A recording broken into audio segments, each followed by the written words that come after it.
yalla kana fiya santé yoro don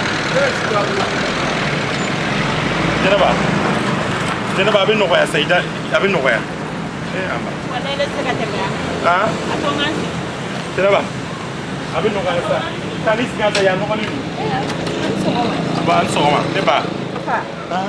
akela so ko ite nya mu ne bana amangene di wallahi jelita papier do retira anuma kamini tubu de jera taxi mani segena ka yala ni anuni an yi jiɲɛ fan bɛɛ yala an ma dɔgɔtɔrɔso ye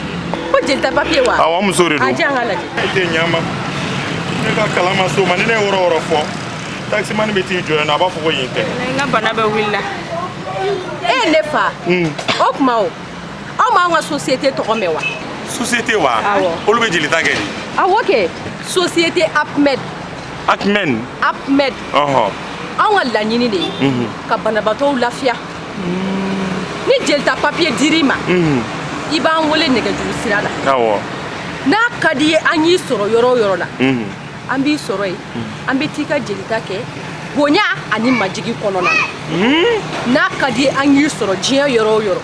a kɛra i ka so de ye o a kɛra i bɛ baara yɔrɔ la o hali n'i bɛ sugu fiyɛ la n'a ka di ye an k'i sɔrɔ yen an bɛ t'i ka jelita kɛ hali sisan ne bɔtɔ de filɛ sugu la n taara dɔ ka jelita kɛ an bɛ taa don labo kɔnɔ n bɛ segin ka taa ka résultat d'a ma sugu kɔnɔ ne t'o kalama o ka fisa banabaatɔ ka bɔ tile kɔrɔ ka tila ka t'i sigi dɔgɔtɔrɔso la arajan minɛ la tiɲɛ na o t'anw ka laɲini ye an ka laɲini t'o ye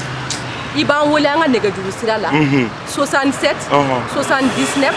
07 46 walima 71 60 62 80 n'o yɛrɛ si ma diya i ye i ka analyse papier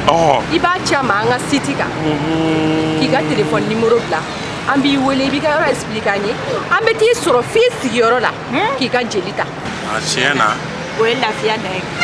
n'an m'o dɔn an bɛna an yɛrɛ sɛgɛn wa ne yɛrɛ ka bana bɛ wulila walayi jɛnɛba a bɛ nɔgɔya ne fa sisan aw bɛ taxi ta aw bɛ taa ne b'aw su n bɛ taa aw ka jelita kɛ fo so sisan jɛnɛba ça fait ni aw ka baarakɛ fini de ye awɔ ni aw ka baara ɲɛ t'a la société APMED ala filima t'a la yɛrɛ an bɛ taa ni baraji awɔ i b'an su ye an bɛ taxi ta ala k'aw sara i timinanja ala k'aw